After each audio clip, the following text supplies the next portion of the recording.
네, 안녕하세요. 2023년 리빙랩 강의를 맡게 된 고려대학교 연구교수 김지연입니다.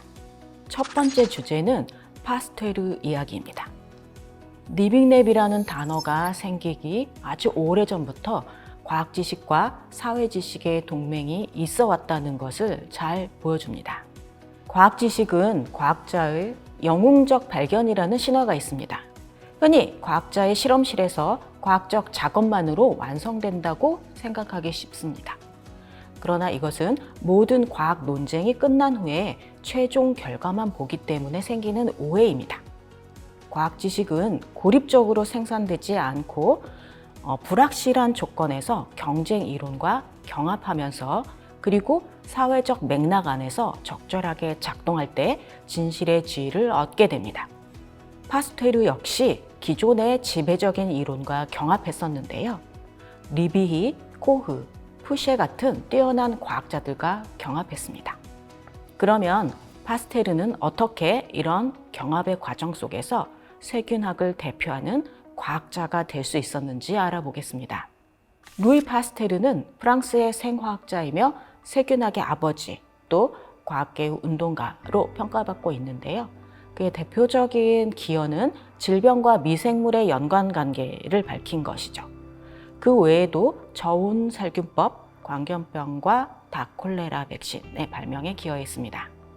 파스텔가 살았던 18세기는 대도시가 형성되고 인구가 집중되면서 다수의 전염병이 발생하던 시기였습니다. 이런 대규모의 질병은 사회를 변화시켰는데요. 대표적으로 림프절 패스트는 근대 초기 유럽 인구 분포도를 완전히 바꿔놓았습니다. 14세기에서 18세기 인구 증가에 큰 제동이 걸렸고 경제 생활도 끔찍한 영향을 받았습니다. 인간의 운명과 신과의 관계도 크게 변화했고요.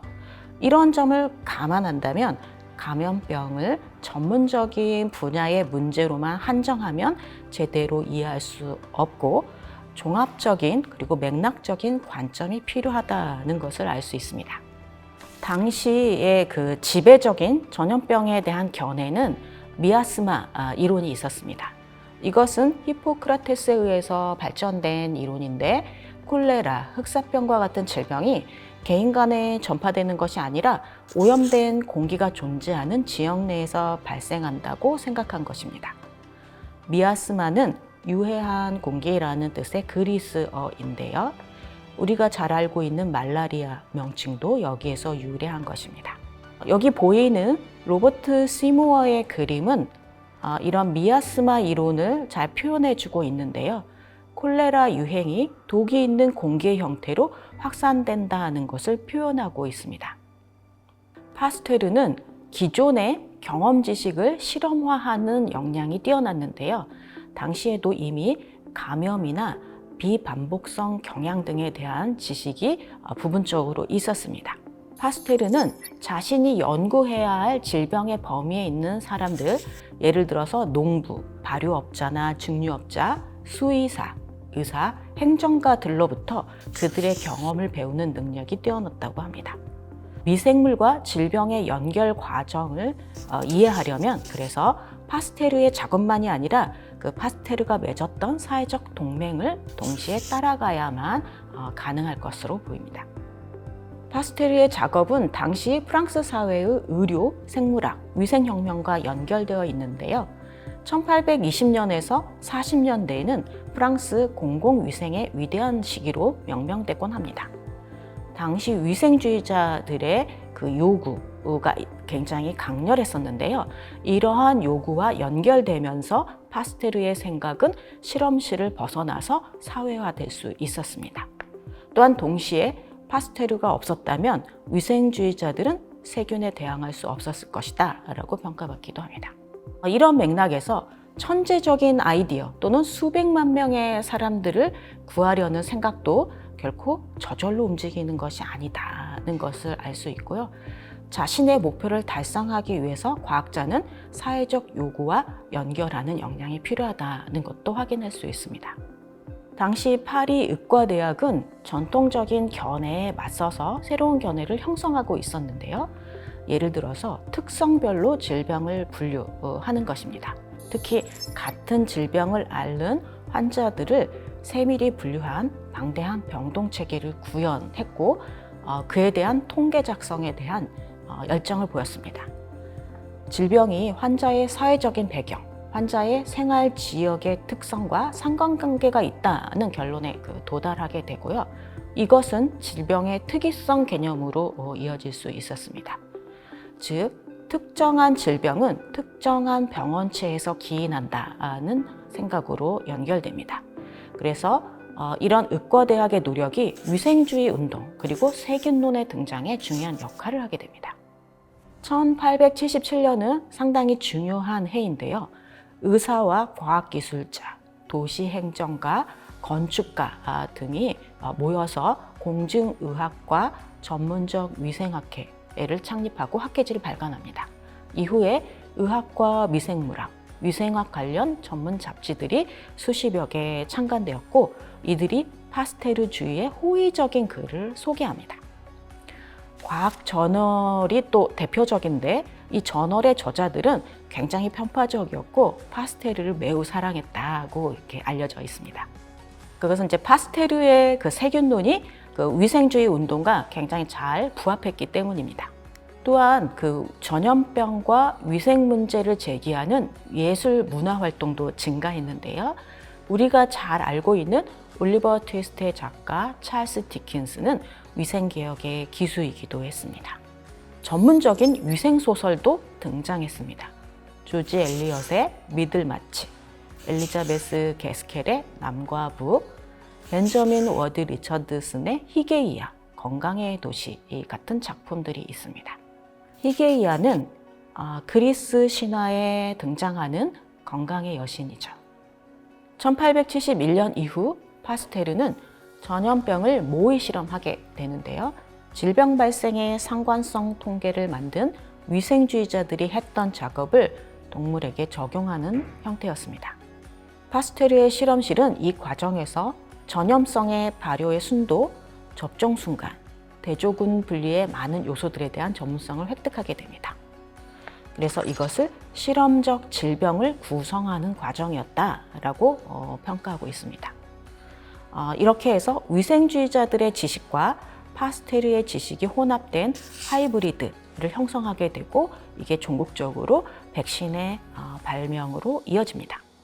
1881년 프랑스의 루이 르포르 농장에서 양 24마리, 염소 1마리, 소 6마리에게 탄저병 백신이 주사되었고 접종을 받은 동물들은 모두 살아남았지만 그렇지 않은 동물들은 탄저병에 걸려 죽음으로써 이 백신의 효능이 입증됩니다.